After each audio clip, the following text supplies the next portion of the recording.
ये वीडियो आपकी आध्यात्मिक यात्रा को एक नई दिशा दे सकता है। अगर अपने पार्ट 1 नहीं देखा तो पहले पार्ट 1 को जरूर देखिए ताकि कहानी समझ में आ सके। इस कहानी को केवल कानों से नहीं बल्कि पूरे मन से सुनिए। यदि आप अपने भीतर छिपे ईश्वर से साक्षात्कार करने के लिए तैयार हैं, तो वीडियो को लाइक करें और एक गहरी सांस लें। आइए अपनी आत्मा की गहराइयों में प्रवेश करें। एक अत्यंत प्रसिद्ध बौद्ध कथा है। एक गांव के बाहर एक भिखारी रहा करता था। वो पिछले 30 वर्षों से एक ही स्थान पर एक पुराने लकड़ी के संदूक पर बैठकर भीख मांगता आ रहा था। जो भी वहां से गुजरता वो अपना कटोरा आगे बढ़ाता और कहता, बाबूजी कुछ दे दीजिए, मैं बहुत निर्धन हूं। एक दिन गौतम बुद्ध उधर से गुजरे। भिखारी ने उन्हें देखा और अपनी पुरानी आदत के अनुसार कटोरा आगे कर दिया। महाराज कुछ दान दे दीजिए। बुद्ध रुक गए। उन्होंने भिखारी को बहुत ध्यान से देखा। फिर बुद्ध बोले, मेरे पास तुम्हें देने के लिए कुछ भी नहीं है, लेकिन मैं तुमसे एक प्रश्न पूछना चाहता हूं। भिखारी ने कहा, पूछिए। तब बुद्ध ने उस पुराने लकड़ी के संदूक की ओर संकेत किया जिस पर भिखारी बैठा था और पूछा, यह संदूक क्या है जिस पर तुम इतने वर्षों से बैठे हो? भिखारी ने लापरवाही से उत्तर दिया, अरे महाराज, यह तो बस एक पुराना डिब्बा है। जब से मैं यहां आया हूं तभी से इसी पर बैठता हूं। बुद्ध ने पूछा, क्या तुमने कभी इसे खोलकर देखा है कि इसके अंदर क्या है? भिखारी हंसा। उसने कहा, महाराज इसके अंदर क्या होगा? ये खाली है, बस लकड़ी का कचरा है। बुद्ध ने जोर देकर कहा, एक बार मेरे कहने पर इसे खोल कर तो देखो। भिखारी ने बेमन से संदूक का ढक्कन खोलने की कोशिश की। ढक्कन जाम हो चुका था। उसने थोड़ी ताकत लगाई। ढक्कन चरमरा कर खुल गया और जैसे ही ढक्कन खुला, भिखारी की आंखें फटी की फटी रह गई। वो संदूक सोने के सिक्कों, हीरों और जवाहरातों से भरा हुआ था। वो भिखारी जो 30 साल से पाई पाई के लिए भीख मांग रहा था, वो दरअसल एक अर्थी था। वो जिस खजाने पर बैठा था उसी से अनजान था। बुद्ध ने उस रोते हुए भिखारी से कहा, मित्र, तुम उस भिखारी की तरह हो और ये पूरी दुनिया भी उसी भिखारी की तरह है। तुम बाहर कटोरा लेकर भीख मांग रहे हो। थोड़ी खुशी दे दो, थोड़ी शांति दे दो, भगवान दे दो। जबकि जिस खजाने को तुम खोज रहे हो, वो जिस पर तुम बैठे हो, तुम्हारा अपना हृदय उसी के भीतर है। बुद्ध ने कहा, तुम गरीब नहीं हो, तुम बस अनजान हो। तुम्हें बाहर से कुछ नहीं चाहिए, तुम्हें बस अपने भीतर का ढक्कन खोलना है। दोस्तों, क्या हम भी उस भिखारी की तरह नहीं हैं? हम खुशी के लिए दूसरों पर, वस्तुओं पर और मंदिरों पर निर्भर है। क्या आपको कभी ऐसा लगा है कि सब कुछ पाने के बाद भी एक खालीपन है? वो खालीपन इसलिए है क्योंकि हमने अपना संदूक अभी तक नहीं खोला है।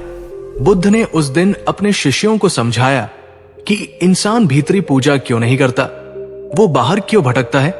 बुद्ध ने 3 कारण बताए। एक, मन का स्वभाव। हमारा मन एक बंदर की तरह है। ये हमेशा बाहर की दुनिया में उलझा रहता है। इसे रंग, रूप, आवाज और स्वाद चाहिए। भीतर जाना इसे बोरिंग लगता है, इसलिए ध्यान करना मुश्किल लगता है। लेकिन मंदिर में ढोलन गाड़े बजाना आसान लगता है। 2, अहंकार, ईगो। जब हम बाहरी पूजा करते हैं तो हमारा अहंकार संतुष्ट होता है। मैंने इतना बड़ा यज्ञ करवाया, मैं इतना बड़ा भक्त हूं। लेकिन भीतरी पूजा में कोई दिखावा नहीं है। वहां कोई ताली बजाने वाला नहीं है।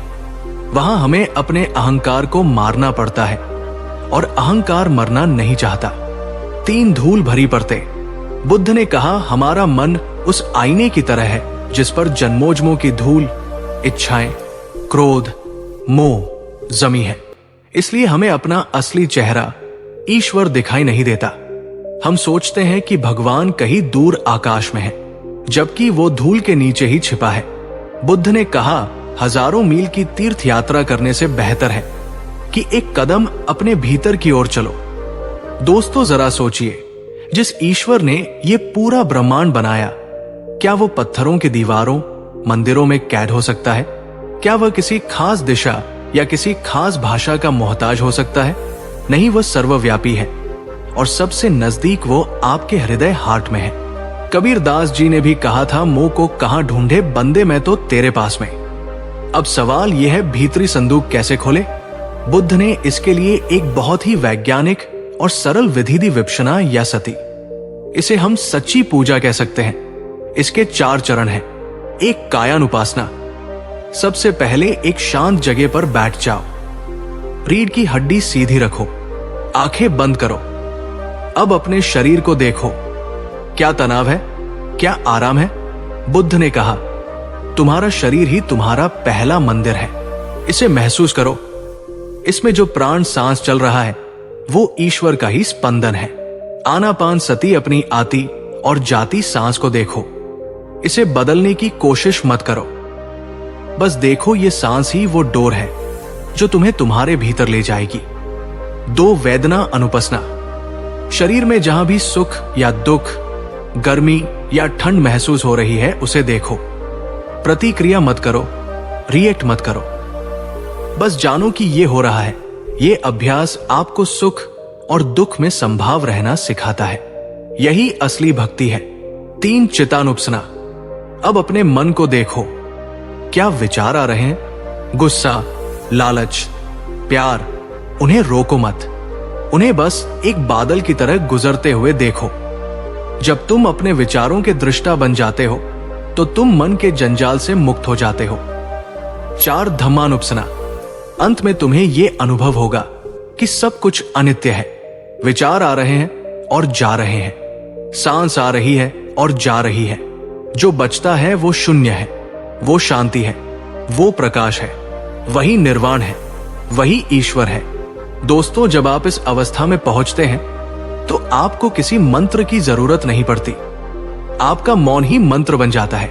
आपकी हर सांस पूजा बन जाती है। आपको हर इंसान में, हर जीव में, यहां तक कि पेड़ पौधों में भी वही परमात्मा दिखने लगता है। तब आप किसी का दिल नहीं दुखा सकते, क्योंकि आपको पता है कि सामने वाले में भी वही ईश्वर है जो मुझ में है। यह है आत्म साक्षात्कार, यह है असली पूजा। क्या आप रोज सिर्फ 10 मिनट निकालकर इस भीतरी मंदिर में जाने का प्रयास करेंगे? यह आपके 24 घंटों का सबसे कीमती समय होगा। कमेंट में लिखे, मैं प्रयास करूंगा। बुद्ध के पास एक बूढ़ी औरत आई। वो अनपढ़ थी, उसे कोई मंत्र नहीं आता था। उसने रोते हुए कहा, थागत, मैं पूजा करना नहीं जानती, मैं शास्त्र नहीं पढ़ सकती, क्या मुझे कभी मुक्ति नहीं मिलेगी? बुद्ध ने उसके हाथों में एक झाड़ू दी। बुद्ध ने कहा, मां, तुम्हें कुछ पढ़ने की जरूरत नहीं। बस जब तुम रोज अपने घर में झाड़ू लगाओ तो मन में यह भाव रखना, मैं धूल नहीं, अपने मन का राग द्वेष, गंदगी साफ कर रही हूं। बूढ़ी औरत ने यही किया। वो रोज झाड़ू लगाती और पूरे ध्यान से अपने मन की सफाई करती। वो हर काम, खाना बनाना, पानी भरना, पूरे होश और प्रेम से करती। कुछ ही महीनों में उसका चेहरा चमकने लगा। उसमें ऐसी शांति आ गई जो बड़े बड़े विद्वानों के पास भी नहीं थी। उसने कर्म को ही ध्यान बना लिया था। बुद्ध ने अपने शिष्यों से कहा, देखो, इसने असली पूजा कर ली, इसने अपने भीतर का दिया जला लिया। दोस्तों, पूजा के लिए आपको संस्कृत के श्लोक जानने की जरूरत नहीं है। आपको महंगी सामग्री की जरूरत नहीं है। अगर आप बर्तन धोते समय भी पूरी तरह से वहां है, अगर आप ऑफिस में काम करते समय पूरी ईमानदारी बरत रहे हैं, तो आप ध्यान में हैं। आप पूजा कर रहे हैं। तो दोस्तों, हमारी इस पूजा पाठ की 3 भागों की यात्रा का निचोड़ क्या है? एक, पूजा व्यापार नहीं है। भगवान से सौदेबाजी बंद करें। भक्ति निस्वार्थ होनी चाहिए। 2, पूजा डर नहीं है। अंधविश्वास और ज्योतिष के चक्कर में अपनी शक्ति ना खोए, निडर बने। 3, पूजा बाहर नहीं है। असली मंदिर आपका हृदय है और असली मूर्ति आपकी आत्मा है। बुद्ध का अंतिम संदेश याद रखें। अब दीपो भव, अपना दीपक स्वयं बनो। किसी और की रोशनी में मत चलो, अपनी भीतरी रोशनी को जलाओ। जब तुम जाग जाओगे तो तुम पाओगे कि जिस भगवान को तुम पूरी दुनिया में ढूंढ रहे थे वो तो हर पल तुम्हारे साथ ही था। दोस्तों, ये श्रृंखला एक प्रयास था धर्म को उसके शुद्धतम रूप में समझने का। हमें उम्मीद है कि इन 3 वीडियो ने आपके जीवन में एक सकारात्मक बदलाव की नींव रखी होगी। मैं आपसे एक वादा चाहता हूं। आज से आप पूजा के नाम पर डरेंगे नहीं, बल्कि प्रेम और ध्यान का रास्ता चुनेंगे। अगर आप ये वादा करते हैं तो कमेंट में लिखें अब दीपो भव। हमने जाना कि पूजा कोई व्यापार नहीं है, हमने जाना कि पूजा डर नहीं है, और हमने जाना कि असली मंदिर हमारे भीतर है। लेकिन अब आप मुझसे एक सवाल पूछ सकते हैं। हम गृहस्थ हैं, हमारे पास नौकरी है, परिवार है, जिम्मेदारियां हैं। हम साधु बनकर जंगल में ध्यान नहीं कर सकते? हम घंटों बैठकर आंखें बंद नहीं रख सकते? तो क्या हमारे लिए ईश्वर को पाना संभव नहीं है? दोस्तों, आज का वीडियो इसी सवाल का जवाब है। आज मैं आपको बुद्ध का वो जादुई रास्ता बताऊंगा जिससे आप खाते पीते चलते फिरते काम करते हुए, यहां तक कि सोते हुए भी पूजा कर सकते हैं। जी हां, बुद्ध ने कहा था ध्यान वो नहीं जो तुम करते हो, ध्यान वह है जो तुम जीते हो। आज हम जानेंगे कि कैसे अपने बोरिंग काम को इबादत में बदला जा सकता है, कैसे अपनी रसोई को मंदिर और अपने ऑफिस को आश्रम बनाया जा सकता है। ये वीडियो उन सभी लोगों के लिए है जो कहते हैं मेरे पास पूजा के लिए टाइम नहीं है। इस वीडियो के बाद आपका हर पल पूजा बन जाएगा। तो अगर आप अपनी जिंदगी को एक उत्सव बनाने के लिए तैयार हैं, तो वीडियो को लाइक करें और चलिए इस अंतिम रहस्य को जानते हैं। बुद्ध के समय में एक बहुत प्रसिद्ध गणिका नर्तकी थी। आम्रपाली वो बहुत सुंदर थी, लेकिन समाज उसे हैत दृष्टि से देखता था। लोग मानते थे कि वो पापी है और कभी मोक्ष नहीं पा सकती। दूसरी तरफ कई भिक्षु थे जो दिन रात जंगलों में तपस्या करते थे, मंत्र पढ़ते थे और खुद को बहुत पवित्र मानते थे। एक दिन बुद्ध वैशाली नगर आए। आम्रपाली ने बुद्ध को अपने घर भोजन पर आमंत्रित किया। सभी भिक्षु हैरान थे।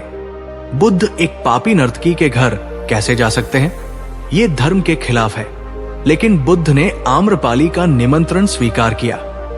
जब बुद्ध आम्रपाली के घर गए तो उन्होंने देखा कि आम्रपाली पूरी तल्लीनता से भोजन परोस रही थी। उसका पूरा ध्यान, पूरा प्रेम सिर्फ एक काम में था, सेवा। वो जब पानी डालती तो ऐसा लगता जैसे कोई पवित्र नदी बह रही हो। जब वो थाली रखती तो ऐसा लगता जैसे कोई फूल चढ़ा रहा हो। उसकी आंखों में कोई वासना नहीं, कोई अहंकार नहीं, सिर्फ समर्पण था। दूसरी तरफ बुद्ध के साथ आए कुछ भिक्षु भोजन तो कर रहे थे, लेकिन उनका मन कहीं और था। कोई सोच रहा था ये खाना कितना स्वादिष्ट है, कोई सोच रहा था आम्रपाली कितनी सुंदर है, कोई सोच रहा था लोग क्या कहेंगे कि हम यहां खाना खा रहे हैं। भोजन के बाद बुद्ध ने एक चौंकाने वाली घोषणा की। बुद्ध ने कहा, आज यहां इस गणिका के घर में सिर्फ एक ही व्यक्ति असली ध्यान में था। सबने सोचा बुद्ध अपनी बात कर रहे हैं, लेकिन बुद्ध ने आम्रपाली की ओर इशारा किया और कहा वो व्यक्ति ये आम्रपाली है। भिक्षु हैरान रह गए।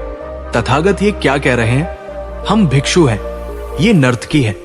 बुद्ध ने समझाया, तुम लोग भोजन करते समय हजारों विचारों में खोए थे। तुम्हारा शरीर यहां था, लेकिन मन कहीं और ये बेहोशी है। लेकिन आम्रपाली, उसने जब भोजन परोसा तो वो पूरी तरह वही थी। उसका हर काम होश, माइंडफुलनेस में था। उसने अपने काम को ही पूजा बना दिया। बुद्ध ने कहा, पवित्रता कपड़ों में नहीं, जागरूकता अवेयरनेस में है। जो पूरे होश से अपना काम करता है वो सन्यासी से भी बड़ा है।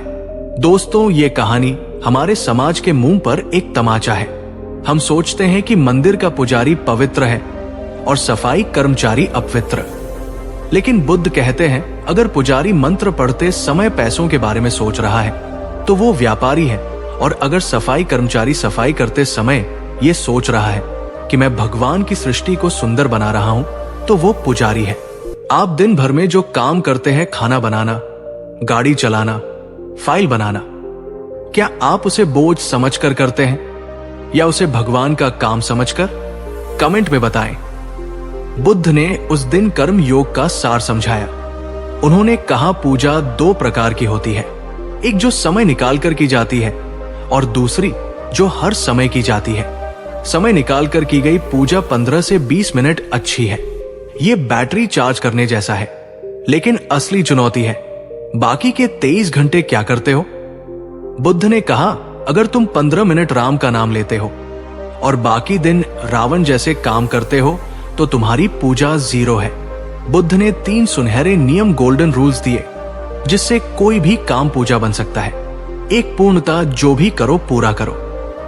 अगर चाय पी रहे हो तो सिर्फ चाय पियो, मोबाइल मत देखो, ख्यालों में मत खो। चाय की गर्मी, उसका स्वाद, उसकी सुगंध, सब कुछ महसूस करो। बुद्ध ने कहा जब तुम पूरी तरह वर्तमान में होते हो तो समय रुक जाता है और जहां समय रुकता है वही ईश्वर है। 2. प्रेम। काम को प्रेम से करो, मजबूरी से नहीं। अगर एक मां अपने बच्चे के लिए खाना बनाती है तो वो सिर्फ खाना नहीं, अपना प्यार परोस रही है, वो पूजा है। लेकिन अगर वही मां गुस्से में खाना बनाए, रोज रोज की मुसीबत है, तो वो खाना जहर बन जाता है। बुद्ध ने कहा प्रेम ही वो पारस पत्थर है जो लोहे, काम को सोने, पूजा में बदल देता है। 3. निस्वार्थ फल की चिंता मत करो। जब आप काम इसलिए करते हैं कि मुझे तारीफ मिलेगी या पैसा मिलेगा तो वो नौकरी है। जब आप काम इसलिए करते हैं क्योंकि ये काम होना चाहिए या इससे किसी का भला होगा तो वो सेवा है और सेवा ही सबसे बड़ी पूजा है। दोस्तों सोचिए अगर हम सब इन नियमों का पालन करें। डॉक्टर मरीज को भगवान मानकर इलाज करे, टीचर बच्चों को अपना बच्चा मानकर पढ़ाए, दुकानदार ग्राहक को धोखा ना दे तो क्या हमें अलग से मंदिर जाने की जरूरत पड़ेगी? ये पूरी दुनिया ही एक मंदिर बन जाएगी। अब मैं आपको बुद्ध की शिक्षाओं पर आधारित कुछ बहुत ही सरल टिप्स देता हूं जिन्हें आप कल सुबह से ही आजमा सकते हैं। एक जागते समय जैसे ही आंख खुले बिस्तर से कूदे नहीं, 2 मिनट लेटे रहें, महसूस करें कि आप जिंदा हैं। ये एक नया दिन है, एक नया अवसर है। मन में कहें धन्यवाद, आज का दिन मैं होश और प्रेम से जीऊंगा। यह आपकी पहली पूजा है। 2 नहाते समय सिर्फ शरीर को ना धोएं, महसूस करें कि पानी आपके तनाव, चिंता और नकारात्मकता को धो रहा है। पानी के स्पर्श को महसूस करें, उस पल में रहें। यह आपका जला अभिषेक है। 3 खाते समय टीवी या फोन बंद कर दें, भोजन को देखें। सोए कि किसान ने, प्रकृति ने और पकाने वाले ने कितनी मेहनत की है। पहला निवाला कृतज्ञता, ग्रेटिट्यूड के साथ खाएं। स्वाद को महसूस करें, यह आपका प्रसाद है। 4 काम करते समय जब आप ऑफिस में हो या घर का काम कर रहे हो तो उसे बोझ ना समझें। सोए कि यह काम मेरी साधना है, मैं इसे सर्वश्रेष्ठ तरीके से करूंगा। अगर कोई गुस्सा दिलाए तो लंबी सांस लें और मुस्कुराएं। ये आपका तब है। 5 सोते समय दिन भर की सारी चिंताओं को, सारी शिकायतों को एक पोटली में बांधे और मानसिक रूप से उसे ईश्वर या अस्तित्व को सौंप दे। माफ कर दे सबको और खुद को भी। खाली होकर सोए, ये आपका समाधि है। दोस्तों, ये कोई मुश्किल काम नहीं है, बस अपनी नजर बदलनी है। जैसे ही नजर बदलती है, नजारे बदल जाते हैं। साधारण पानी चरणामृत बन जाता है, साधारण पत्थर मूर्ति बन जाता है और साधारण जीवन दिव्य बन जाता है। आपसे सवाल, इन 5 टिप्स में से कौन सा आपको सबसे अच्छा लगा और जिसे आप कल से शुरू करेंगे? कमेंट में नंबर लिखें, 1, 2, 3, 4 या 5। अंत में बुद्ध के जीवन का एक और प्रसंग। जब बुद्ध मृत्यु विषय पर थे तो आनंद, उनका प्रिय शिष्य, रो रहा था। आनंद ने कहा, भगवान आप जा रहे हैं, अब हम किसकी पूजा करेंगे? अब हमें प्रकाश कौन देगा? बुद्ध ने अपनी क्षीण आवाज में कहा, आनंद, मैंने तुम्हें यही तो सिखाया है कि पूजा किसी व्यक्ति की नहीं होती। बुद्ध ने एक सूखा पत्ता उठाया और कहा, आनंद, क्या तुम इस सूखे पत्ते में पूरे ब्रह्मांड को देख सकते हो? आनंद ने ध्यान से देखा। बुद्ध ने कहा, इस पत्ते में सूरज की धूप है, बादल का पानी है, जमीन की मिट्टी है और समय का चक्र है। पूरा ब्रह्मांड मिलकर इस एक पत्ते को बनाता है। अगर तुम इस पत्ते को सम्मान से देख सको तो तुमने पूरे ब्रह्मांड की पूजा कर ली। बुद्ध ने कहा, हर चीज में पवित्रता देखो, हर पल में दिव्यता देखो। यही मेरा अंतिम संदेश है। दोस्तों, बुद्ध हमें यह सीखा गया कि भगवान किसी सातवें आसमान पर नहीं बैठा है। वो एक बच्चे की मुस्कान में है, वो हवा के झोंके में है, वो आपके पसीने की बूंद में है, और सबसे ज्यादा वो आपकी अपनी करुणा और होश में है। तो दोस्तों, ये थी हमारी 4 भागों की एक लंबी यात्रा। हमने शुरू किया था एक सवाल से, लोग पूजा करते हैं फिर भी दुखी क्यों हैं? और आज हम एक समाधान पर पहुंचे हैं। दुख तब मिटता है जब पूजा एक कर्मकांड नहीं बल्कि एक जीवन शैली बन जाती है। हमने सीखा, एक पूजा सौदा नहीं समर्पण है, 2 पूजा डर नहीं निडरता है, 3 ईश्वर बाहर नहीं भीतर है, 4 हर कर्म पूजा है, हर पल ध्यान है। आज से चलिए एक नई शुरुआत करते हैं। मंदिर जरूर जाएं, लेकिन वहां से शांति लेकर आए, उसे वही छोड़कर ना आए।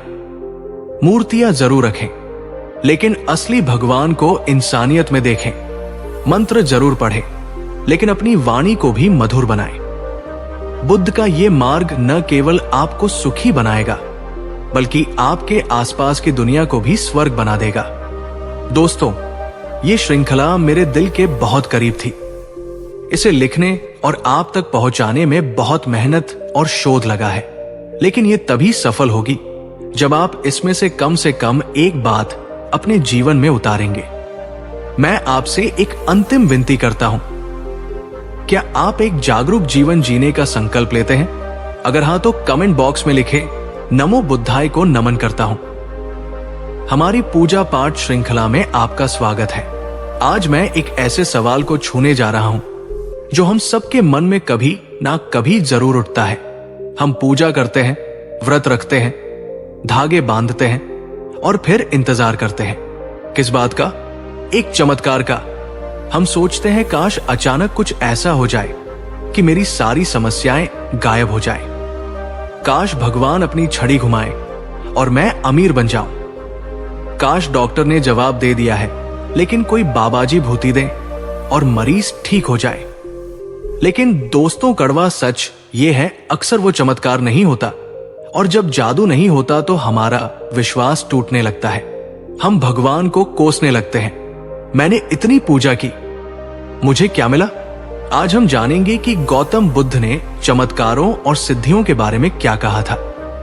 क्या भगवान चमत्कार नहीं कर सकते, या वे करना नहीं चाहते, या फिर चमत्कार की हमारी परिभाषा ही गलत है? आज का वीडियो आपको अंधविश्वास के अंधेरे से निकालकर हकीकत की रोशनी में ला खड़ा करेगा। अगर आप झूठे दिलासों से थक चुके हैं और जीवन के ठोस सच को जानना चाहते हैं, तो ये वीडियो आपके लिए है। अगर आप सच्चाई का सामना करने की हिम्मत रखते हैं, तो वीडियो को लाइक करें। चलिए भ्रम का पर्दा हटाते हैं। एक बार बुद्ध एक नदी के किनारे अपनी बारी का इंतजार कर रहे थे ताकि नाव से नदी पार कर सके। तभी वहां एक जटाधारी योगी आया। उसे अपनी शक्तियों पर बहुत घमंड था। उसने बुद्ध को पहचाना और सोचा कि आज इस सन्यासी को नीचा दिखाता हूं। योगी ने बुद्ध से पूछा, अरे तुम तो वही गौतम बुद्ध हो ना, जिसकी दुनिया इतनी तारीफ करती है। बुद्ध ने विनम्रता से सिर हिलाया। योगी हंसा और बोला, लोग तुम्हें ज्ञानी कहते हैं, लेकिन क्या तुम्हारे पास कोई शक्ति है? क्या तुम कोई चमत्कार दिखा सकते हो? बुद्ध ने शांत भाव से पूछा, मित्र, तुम क्या कर सकते हो? योगी ने गर्व से अपनी छाती चौड़ी की और बोला, मैं पानी पर चल सकता हूं। मैंने 30 साल घोर तपस्या की है इस सिद्धि को पाने के लिए। देखो, योगी नदी की सतह पर ऐसे चला जैसे जमीन पर चल रहा हो। वो नदी के बीच गया, वापस आया और बुद्ध के सामने अकड़ कर खड़ा हो गया। उसने कहा, देखा, यह है असली शक्ति। क्या तुम ऐसा कर सकते हो? बुद्ध मुस्कुराए। तभी नाविक आ गया। बुद्ध ने नाविक को 2 सिक्के दिए और नाव में बैठकर नदी पार कर ली। नदी के उस पार पहुंचकर बुद्ध ने उस योगी को बुलाया। बुद्ध ने पूछा, मित्र, तुमने इस सिद्धि को पाने के लिए कितना समय लगाया? योगी ने कहा, पूरे 30 साल। बुद्ध ने दुख भरे स्वर में कहा, मित्र, तुमने अपने जीवन के 30 साल बर्बाद कर दिए। जो काम ये नाविक मात्र 2 सिक्कों में कर सकता है, उसके लिए तुमने 30 साल क्यों गवाए? योगी सन्न रह गया। बुद्ध ने आगे समझाया, पानी पर चलना कोई आध्यात्मिकता नहीं है, ये एक मदारी का खेल है। असली चमत्कार पानी पर चलना नहीं है। असली चमत्कार है मन के विकारों, क्रोध, लोभ की आग पर चलकर भी शांत रहना। दोस्तों, ये कहानी हमें क्या सिखाती है? हम जिन चीजों को चमत्कार मानते हैं, हवा में उड़ना, चीजें पैदा करना, भविष्य बताना, बुद्ध की नजर में वो सब कौड़ी के भाव है, क्योंकि इनसे जीवन का दुख कम नहीं होता। अगर कोई हवा में उड़ भी ले तो भी उसका गुस्सा और अहंकार उसके साथ ही उड़ेगा। आपसे सवाल, मान लीजिए आपको 2 विकल्प मिले, एक आप हवा में उड़ सके, 2 आप हमेशा के लिए तनाव मुक्त हो जाए। आप क्या चुनेंगे? कमेंट में बताएं। 1 या 2? बुद्ध के समय में भी लोग उनसे चमत्कार की मांग करते थे ताकि धर्म का प्रचार हो सके। एक बार केवट नाम के व्यक्ति ने बुद्ध से कहा, भगवान, अगर आपके भिक्षु थोड़े चमत्कार दिखाएं तो ज्यादा लोग आप पर विश्वास करेंगे। बुद्ध ने मना कर दिया। बुद्ध ने कहा कि मैं 3 तरह के चमत्कारों को जानता हूं, लेकिन मैं उनमें से 2 को घृणित, डिसगस्टिंग मानता हूं। एक रिद्धि प्रातिहार्य, हवा में उड़ना, एक से अनेक हो जाना, दीवारों के आर पार जाना। बुद्ध ने कहा, ये जादूगर भी कर लेते हैं, इससे किसी का चरित्र नहीं सुधरता, ये सिर्फ तमाशा है। 2 आदेश ना, प्रातिहार्य, दूसरे के मन की बात जान लेना।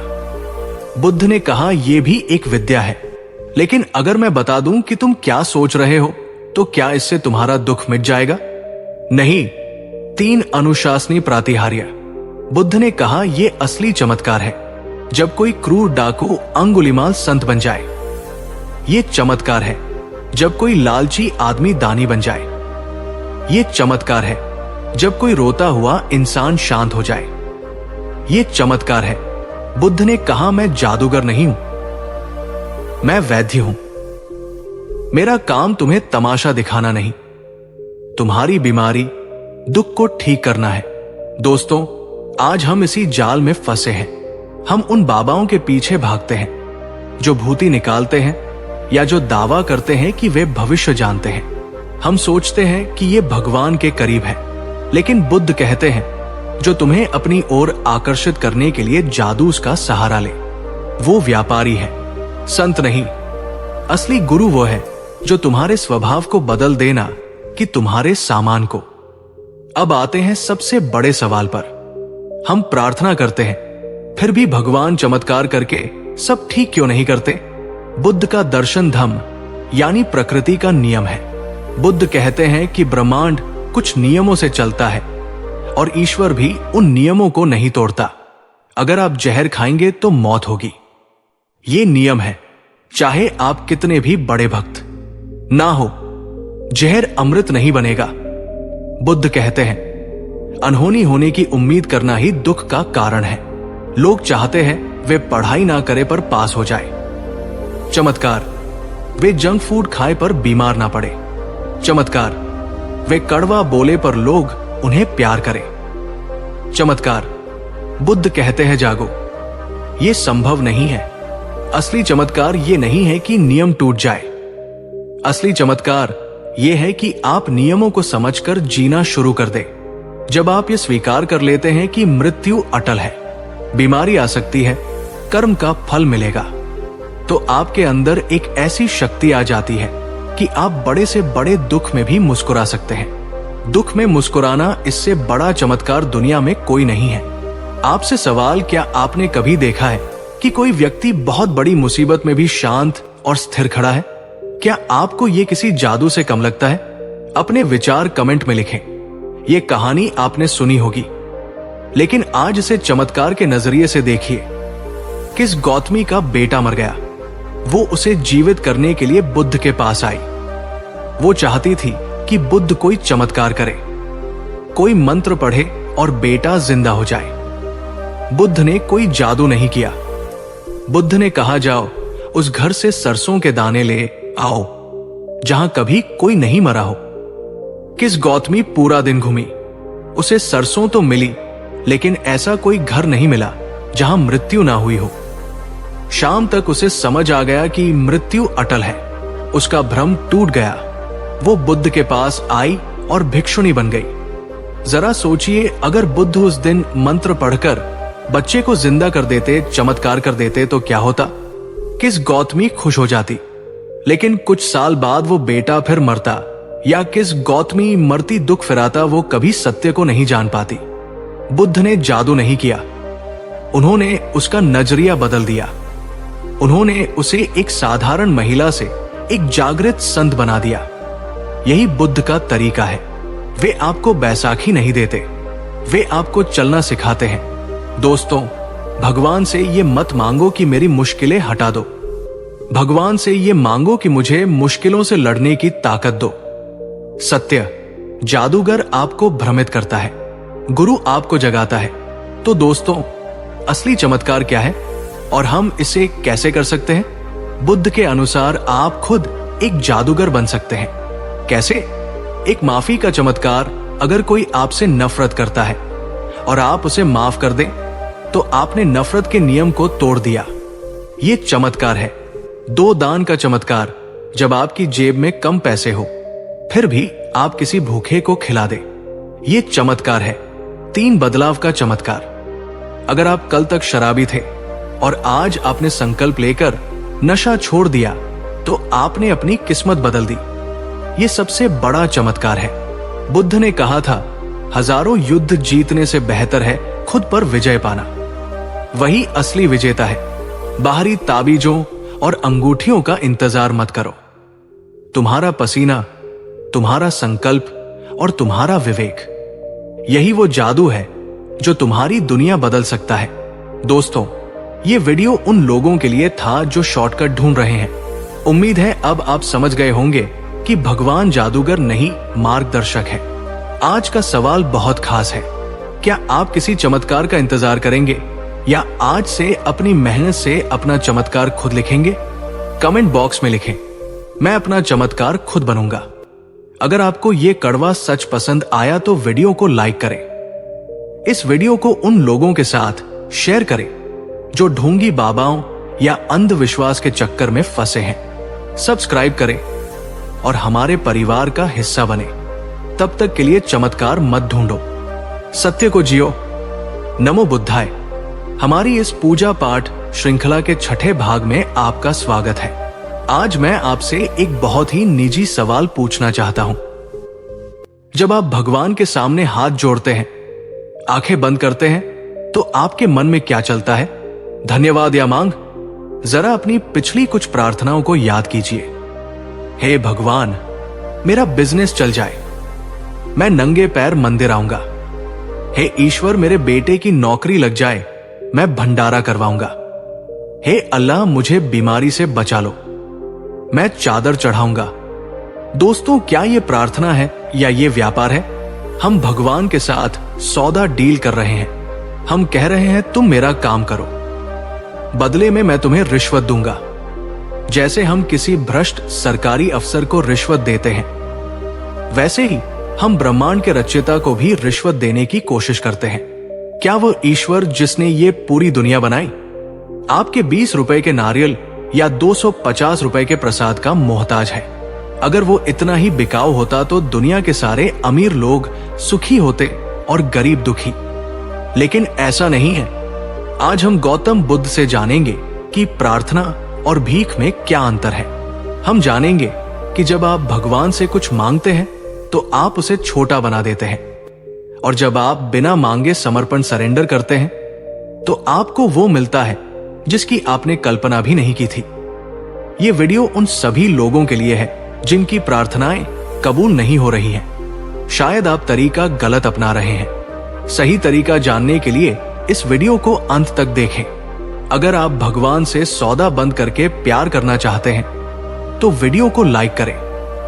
चलिए भक्ति के असली रूप को समझते हैं। बुद्ध के समय की बात है।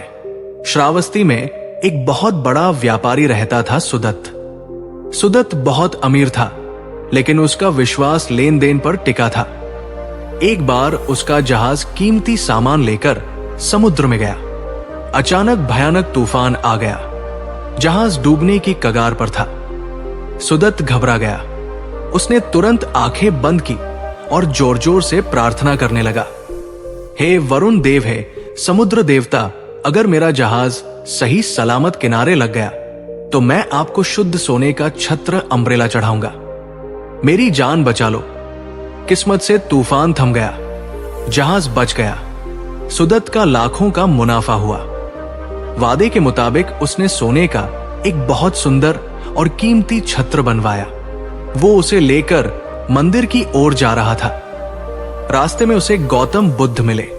बुद्ध ने देखा कि सुदत्त बड़े गर्व से वो छत्र लेकर जा रहा है। बुद्ध ने पूछा, सेठ, ये कहां ले जा रहे हो? सुदत्त ने कहा, तथागत, मैंने मन्नत मांगी थी। भगवान ने मेरी जान बचाई, इसलिए मैं अपना कर्ज चुकाने जा रहा हूं। बुद्ध हंस पड़े। बुद्ध ने कहा, सेठ, एक बात बताओ, अगर तुम्हारा जहाज डूब जाता तो क्या तुम ये छत्र चढ़ाते? सुदत्त ने कहा, नहीं, बिल्कुल नहीं। अगर जहाज डूब जाता तो मेरा नुकसान हो जाता, मैं क्यों चढ़ाता? बुद्ध ने कहा, इसका मतलब ये छत्र तुम संगीत, प्रेम के कारण नहीं, बल्कि सौदेव के कारण चढ़ा रहे हो। तुमने भगवान को धन्यवाद नहीं दिया, तुमने बस अपनी किश्त इंस्टॉलमेंट चुकाई है। बुद्ध ने सुदत्त की आंखों में देखा और कहा, तुमने मान लिया कि भगवान एक लालची दुकानदार है जिसे तुम्हारे सोने की जरूरत है। क्या तुम्हें लगता है कि जिसने तूफान को रोका वो तुम्हारे इस छोटे से खिलौने छत्र से खुश होगा? सुदत्त ठिठक गया। उसे अपनी गलती का एहसास हुआ। बुद्ध ने कहा, सेठ, असली प्रार्थना ये नहीं है कि मेरा काम कर दो तो मैं दूंगा। असली प्रार्थना यह है कि तुमने मुझे जीवन दिया, इसके लिए मैं अपना सब कुछ देने को तैयार हूं। बुद्ध ने उसे सलाह दी, इस सोने के छत्र को बेच दो और उस पैसे से उन नाविकों, सेलर्स के परिवारों की मदद करो जो उस तूफान में घायल हुए हैं। जीवित इंसान की मदद करना सोने का छत्र चढ़ाने से 1000 गुना बड़ी पूजा है। सुदत्त ने वैसा ही किया और उस रात उसे जो सुकून मिला वो उसे आज तक किसी मन्नत पूरी होने पर नहीं मिला था। दोस्तों, क्या हम भी सुदत्त नहीं हैं? हे भगवान, रिजल्ट अच्छा आया तो प्रसाद चढ़ाऊंगा। क्या ये शर्त लगाना सही है? कमेंट में हां या नहीं लिखें। बुद्ध ने उस दिन अपने शिष्यों को प्रार्थना का मनोविज्ञान समझाया। बुद्ध ने कहा, जब तुम हाथ फैलाकर कुछ मांगते हो तो तुम ये साबित करते हो कि तुम अपूर्ण, इनकम्प्लीट हो, तुम भिखारी हो। एक अविश्वास जब आप भगवान से कहते हैं मुझे ये चाहिए, मुझे वो चाहिए, तो आप असल में कह रहे हैं, हे ईश्वर, तुम्हें पता नहीं है कि मेरे लिए क्या सही है। लाओ, मैं तुम्हें बताता हूं कि क्या करना है। क्या आपको लगता है कि आपकी समझ उस परम शक्ति से ज्यादा बड़ी है? बुद्ध कहते हैं, मांगना अविश्वास है, मौन रहना विश्वास है। दो भविष्य की चिंता, मन्नत हमेशा भविष्य के लिए होती है। ऐसा हो जाए वैसा हो जाए। यह दिखाता है कि आप वर्तमान प्रेजेंट में खुश नहीं हैं। बुद्ध कहते हैं, सच्ची प्रार्थना भविष्य की मांग नहीं, बल्कि वर्तमान के लिए धन्यवाद, ग्रेटिट्यूड है। 3 इच्छाओं का जाल। आज आप साइकिल मांगेंगे, कल कार, परसों बंगला। मन्नतों का कोई अंत नहीं है। बुद्ध ने कहा, इच्छाएं आग की तरह है, तुम जितना घी मांगना डालोगे आग उतनी भड़केगी। इसे बुझाने का तरीका मांगना नहीं, त्यागना है। बुद्ध ने एक बहुत ही कड़वा सच कहा, तुम मंदिर जाते हो अपनी इच्छाएं पूरी करने, लेकिन सच्चा धर्म वह है जहां तुम अपनी इच्छाओं को खत्म करने जाते हो। तुम भगवान का उपयोग कर रहे हो, प्रेम नहीं। दोस्तों, जरा सोचिए, एक छोटा बच्चा अपनी माँ से चॉकलेट मांगता है तो माँ दे देती है, लेकिन अगर वो बच्चा चाकू मांगे, आग मांगे, माँ नहीं देगी। बच्चा रोएगा, मन्नत मांगेगा, पैर पटकेगा, लेकिन माँ नहीं देगी क्योंकि वो जानती है कि ये उसके लिए बुरा है। ठीक वैसे ही कई बार हमारी प्रार्थनाएं इसलिए पूरी नहीं होती क्योंकि भगवान जानते हैं कि जो हम मांग रहे हैं, पैसा, वो खास इंसान, वो रुतबा, वो अंत में हमें बर्बाद ही करेगा। हमारी अनसुनी प्रार्थनाएं भगवान की सबसे बड़ी कृपा होती है। तो फिर सही तरीका क्या है? क्या हम अपनी परेशानियां भगवान को ना बताएं? बुद्ध कहते हैं बताने की जरूरत नहीं है, वो सब जानता है। जरूरत है समर्पण की। समर्पण सरेंडर क्या है? समर्पण का मतलब हार मानना नहीं है। समर्पण का मतलब है संघर्ष बंद कर देना। बुद्ध ने प्रार्थना का एक नया रूप सिखाया। तख्ता, इसका मतलब है जो हो रहा है ठीक है, जो होगा वह भी ठीक होगा। गलत प्रार्थना है भगवान मेरी मुश्किलें हटा दो। सही प्रार्थना बुद्ध के अनुसार है ईश्वर अगर मुश्किलें मेरे विकास के लिए जरूरी है तो उन्हें रहने दो, बस मुझे उनसे लड़ने की शक्ति, स्ट्रेंथ और विवेक दो। बुद्ध ने कहा तुम्हें वो नहीं मिलता जो तुम चाहते हो, तुम्हें वो मिलता है जिसके तुम योग्य हो। इसलिए हाथ फैलाकर मांगने की बजाय हाथ जोड़कर खुद को योग्य बनाओ। दोस्तों, आज से अपनी प्रार्थना बदलिए। सौदा करना बंद कीजिए।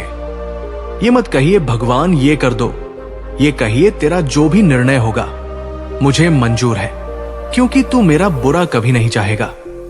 जिस दिन आप ये कह देंगे उस दिन आपके कंधे का सारा बोझ उतर जाएगा, आप हल्के हो जाएंगे। यही असली मुक्ति है। आपसे सवाल, क्या आप में इतनी हिम्मत है कि आप भगवान से कह सके मेरी मर्जी नहीं, तेरी मर्जी चले? कमेंट में लिखें तेरी रजा में राजी हूं। बुद्ध ने प्रार्थना को समझाने के लिए खाली कटोरे का उदाहरण दिया। बुद्ध ने अपने भिक्षुओं से कहा, अगर तुम एक कटोरे को उल्टा करके बारिश में रख दो तो क्या उसमें पानी भरेगा? भिक्षुओं ने कहा, नहीं भगवान। बुद्ध ने कहा, अगर कटोरे को सीधा रखो लेकिन उसमें पहले से ही पत्थर और कचरा, अहंकार और इच्छाएं भरा हो तो क्या उसमें पानी, कृपा भरेगा? भिक्षुओं ने कहा, नहीं भगवान। बुद्ध ने मुस्कुराकर कहा, ठीक वैसे ही जब तुम प्रार्थना करने जाते हो तो तुम अपनी मांगों, शिकायतों और अहंकार से भरे होते हो। तुम भरे हुए हो, इसलिए ईश्वर की कृपा तुम तक पहुंचती तो है लेकिन तुम्हारे भीतर समान नहीं पाती। बुद्ध ने कहा, प्रार्थना मांगना नहीं है, प्रार्थना है खुद को खाली करना। जब तुम खाली साइलेंट होते हो तभी परमात्मा तुम में प्रवेश करता है। मंदिर इसलिए मत जाओ कि तुम्हें कुछ चाहिए, मंदिर इसलिए जाओ ताकि तुम अपने मैं ईगो को वहां छोड़ सको। वहां जाकर बोलो मत, सुनो, शांत बैठो, उस शांति में ही सारे जवाब है। दोस्तों, मांगना बंद कर दीजिए। आप एक सम्राट के बच्चे हैं। भीख मांगना आपको शोभा नहीं देता। बस अपना पात्र माइंड साफ रखिए। जो आपके लिए जरूरी है वो आप तक बिना मांगे पहुंच जाएगा। यही कुदरत का नियम है। तो दोस्तों, आज के इस छठे भाग का निचोड़ क्या है? भगवान से मांगने का सही तरीका क्या है? एक, धन्यवाद। मांगने की शुरुआत शिकायत से ना करें, शुक्रिया से करें। धन्यवाद कि मैं जिंदा हूं, धन्यवाद कि मुझे भोजन मिला। कृतज्ञता ही सबसे बड़ी प्रार्थना है। दो, सौदा बंद। भगवान को लालच देना बंद करें। आप उसे क्या देंगे जो खुद सब कुछ का मालिक है? उसे सिर्फ एक चीज चाहिए, आपका शुद्ध मन। 3 शक्ति मांगे, वस्तु नहीं, लॉटरी या खिलौने ना मांगे। सद्बुद्धि, साहस और करुणा मांगे, क्योंकि इन्हीं से जीवन संवरता है। 4, सबका भला, सिर्फ अपने लिए ना मांगे। बुद्ध की प्रार्थना थी, सभ्य सत्ता सुखिता हो, संसार के सभी प्राणी सुखी हो। जब आप सबके लिए मांगते हैं तो आपकी झोली अपने आप भर जाती है। दोस्तों, ये पूजा पाठ की श्रृंखला अब एक संपूर्णता, कंप्लीशन की ओर बढ़ रही है। हमने बाहरी आडंबर से शुरू किया और आज हम पूर्ण समर्पण तक पहुंच गए। उम्मीद है आज के बाद आप जब भी हाथ जोड़ेंगे तो आप भिखारी बनकर नहीं, भक्त बनकर जुड़ेंगे। अगली बार जब आप मंदिर, पूजा स्थल जाएंगे तो आप क्या करेंगे? मांगेंगे या धन्यवाद देंगे? कमेंट बॉक्स में अपना संकल्प लिखें। हमारी पूजा पाठ श्रृंखला के 7वें भाग में आपका स्वागत है।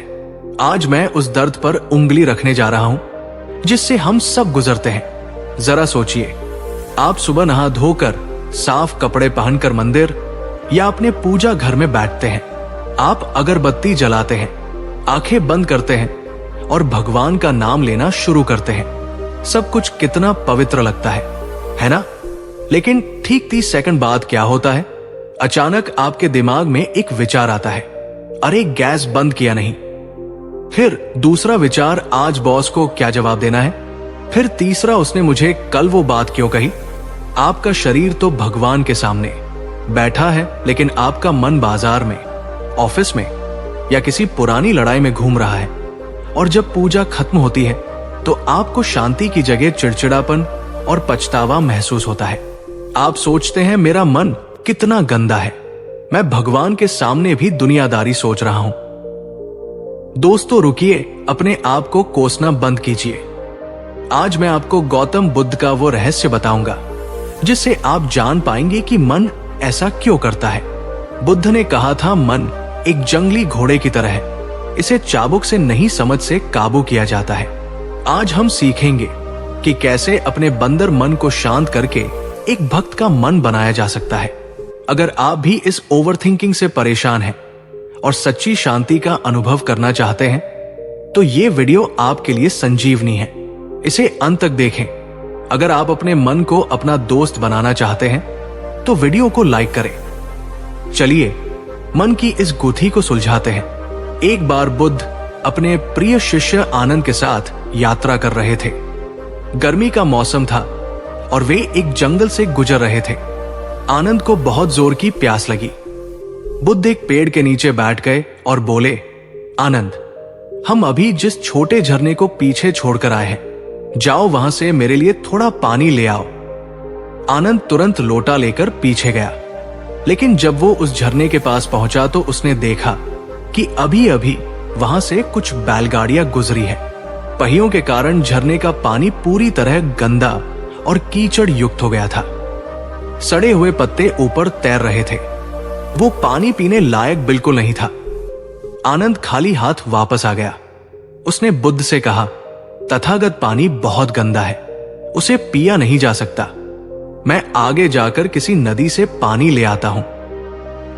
बुद्ध ने कहा, नहीं आनंद, उसी झरने पर जाऊं और पानी लेकर आओ।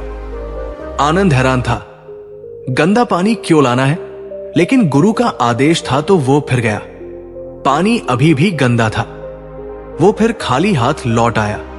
बुद्ध ने उसे तीसरी बार भेजा। आनंद थोड़ा चिढ़ गया लेकिन गया। और इस बार जब वो झरने के पास पहुंचा तो वो हैरान रह गया। कीचड़ नीचे बैठ चुका था, सड़े हुए पत्ते किनारे लग गए थे और पानी बिल्कुल कांच की तरह साफ और निर्मल हो चुका था। आनंद ने लोटा भरा और नाचते हुए बुद्ध के पास आया। उसने बुद्ध के चरणों में पानी रखा और पूछा, तथागत, आपने कोई चमत्कार किया क्या? वो गंदा पानी अचानक साफ कैसे हो गया? बुद्ध मुस्कुराए और बोले, आनंद, मैंने कुछ नहीं किया और तुमने भी कुछ नहीं किया। तुमने बस इंतजार, पेशेंस किया। बुद्ध ने समझाया, जब पानी गंदा था, अगर तुम उसमें हाथ डालकर उसे साफ करने की कोशिश करते तो वो और गंदा हो जाता। तुमने उसे समय दिया। कीचड़ अपने आप भारी होकर नीचे बैठ गया और पानी अपने स्वभाव से साफ हो गया। बुद्ध ने कहा, आनंद, तुम्हारा मन भी उस झरने की तरह है। जब तुम पूजा करने बैठते हो तो विचारों की बैलगाड़ियां चलने लगती है। कीचड़ विचार ऊपर आ जाता है। तुम गलती ये करते हो कि तुम उस कीचड़ से लड़ने लगते हो। तुम कहते हो, चुप हो जा मन, विचार मतला। इससे मन और गंदा हो जाता है। तुम्हें बस किनारे बैठकर उसे देखना है, उसे समय देना है। विचार अपने आप नीचे बैठ जाएंगे। क्या आप पूजा करते समय विचारों से लड़ते हैं या उन्हें शांति से देखते हैं? कमेंट में सच सच बताएं। बुद्ध ने उस दिन एकाग्रता का सबसे बड़ा सूत्र दिया। उन्होंने बताया कि पूजा में मन क्यों नहीं लगता। इसके दो मुख्य कारण हैं। एक, दमन। हम सोचते हैं कि पूजा का मतलब है विचारों का ना आना। ये गलत है। दिमाग का काम है विचार पैदा करना, जैसे आंख का काम है देखना। जब आप जबरदस्ती कहते हैं, मुझे ऑफिस के बारे में नहीं सोचना है, तो दिमाग सिर्फ और सिर्फ ऑफिस के बारे में ही सोचेगा। बुद्ध ने कहा, जिस चीज का तुम विरोध करोगे रेस्ट, वो कायम रहेगी। दो, अरुचि। हमारा मन वहां लगता है जहां हमें रस मिलता है। हम फिल्म देखते समय एकाग्र होते हैं, लेकिन पूजा में नहीं। क्यों? क्योंकि हमने पूजा को एक बोझ या ड्यूटी बना लिया है। हम जल्दी से जल्दी उसे निपटाना चाहते हैं। मन वहां नहीं रुकता जहां उसे मजा ना आए। बुद्ध ने कहा, तुम शरीर को जबरदस्ती बिठा सकते हो, लेकिन मन को जबरदस्ती नहीं बिठा सकते। मन को प्रेम से बुलाना होगा। दोस्तों, अपने मन को दुश्मन मानना बंद करें। ये मत कहिए, मेरा मन बहुत चंचल है, ये मेरा कहना नहीं मानता। ये कहिए, मेरा मन एक छोटा बच्चा है, इसे धीरे धीरे सिखाना होगा। जब पूजा में कोई बुरा विचार आए तो डरिए मत। भगवान आपको सजा नहीं देंगे। भगवान जानते हैं कि आप इंसान हैं। विचार आना पाप नहीं है, विचारों में बस जाना बेहोशी है। तो फिर उपाय क्या है? मन को शांत कैसे करें? बुद्ध ने इसके लिए एक विधि दी, साक्षी भाव या ऑब्जर्वेशन। जब आप पूजा या ध्यान करने बैठे तो ये 3 कदम स्टेप्स उठाएं। स्टेप 1, स्वीकार करें। जैसे ही आप आंखें बंद करें, अपने मन से कहें, आज जो भी विचार आएगा मैं उसका स्वागत करूंगा, चाहे वो अच्छा हो या बुरा। दरवाजे खोल दो। जब मन देखेगा कि आप लड़ने के लिए तैयार नहीं हैं, तो वो ढीला पड़ जाएगा। स्टेप 2, देखे नहीं। विचार आएंगे, कल क्या होगा? जैसे ही विचार आए उसे देखें। मन में कहें, अच्छा ये कल का विचार है, और उसे जाने दे। उसके साथ कहानी मत बनाइए। गलत कल क्या होगा? अगर बॉस ने डांटा तो मेरी नौकरी चली जाएगी। सही भविष्य का विचार आ रहा है, ठीक है जाओ। स्टेप 3, एंकर का इस्तेमाल करें। Use in anchor. मन को टिकने के लिए एक जगह चाहिए। बुद्ध ने सबसे अच्छा एंकर बताया, सांस। जब भी मन भटके, प्यार से उसे वापस अपनी सांस पर ले आए। या अगर आप मंत्र जप रहे हैं तो मंत्र की ध्वनि पर ध्यान लगाएं। बुद्ध ने कहा, जैसे एक चरवाहा अपनी गाय को रस्सी ढीली छोड़कर भी उस पर नजर रखता है, वैसे ही तुम अपने मन पर नजर रखो। लड़ो मत, बस देखो। दोस्तों, ये जादू की तरह काम करता है। जब आप विचारों को सिर्फ देखते हैं तो वे अपनी शक्ति खो देते हैं। गंदे पानी के तालाब की तरह धीरे धीरे विचार नीचे बैठ जाते हैं और आपका मन शून्य, 0 हो जाता है, और उस शून्य में ही परमात्मा का प्रवेश होता है। क्या आप कल सुबह पूजा करते समय विचारों से लड़ने की बजाय उन्हें सिर्फ देखने का प्रयास करेंगे? कमेंट में लिखें, मैं साक्षी बनूंगा। मन ना लगने का एक बहुत बड़ा कारण है हड़बड़ी। जल्दी से 108 बार मंत्र पढ़ लो। फिर ऑफिस जाना है, जल्दी से दिया जला दूं। सीरियल शुरू होने वाला है। जब आप हड़बड़ी में होते हैं तो मन कभी एकाग्र नहीं हो सकता। बुद्ध ने कहा था, धैर्य, पेशेंस ही सबसे बड़ी तपस्या है। बुद्ध का सुझाव, अगर आपके पास 15 मिनट है तो ये लक्ष्य मत रखिए कि मुझे पूरी हनुमान चालीसा पढ़नी है या 12 माला करनी है। लक्ष्य रखिए, मैं 15 मिनट भगवान के साथ रहूंगा, चाहे मैं सिर्फ 2 लाइन ही क्यों ना पढ़ पाऊं। मात्रा कम कर दीजिए, लेकिन गुणवत्ता बढ़ा दीजिए। एक माला जो पूरे प्रेम और शांति से फेरी गई हो, उन 150 मालाओं से बेहतर है जो मशीन की तरह फेरी गई हो। टिप, पूजा शुरू करने से पहले 2 मिनट मौन साइलेंस बैट हैंड। अपनी हड़बड़ी को शांत होने दें, फिर पूजा शुरू करें। आप फर्क महसूस करेंगे। ईश्वर को आपकी स्पीड से कोई मतलब नहीं है, वो आपके ठहराव को देखता है। तो दोस्तों, आज हमने क्या सीखा? पूजा में मन क्यों नहीं लगता? 1, क्योंकि हम मन से लड़ते हैं। 2, क्योंकि हम जल्दबाजी में होते हैं। 3, क्योंकि हम पूजा को ड्यूटी समझते हैं। बुद्ध का उपाय, एक साक्षी बने, विचारों को बादल की तरह आते जाते देखें। 2, इंतजार करें, गंदे पानी को शांत होने का समय दें। 3, प्रेम लाए, भगवान के पास ऐसे जाएं जैसे अपने सबसे प्यारे दोस्त के पास जा रहे हो। जब आप ये करेंगे तो आपको मन लगाने की कोशिश नहीं करनी पड़ेगी। मन खुद ब खुद लीन हो जाएगा और वही अवस्था समाधि है।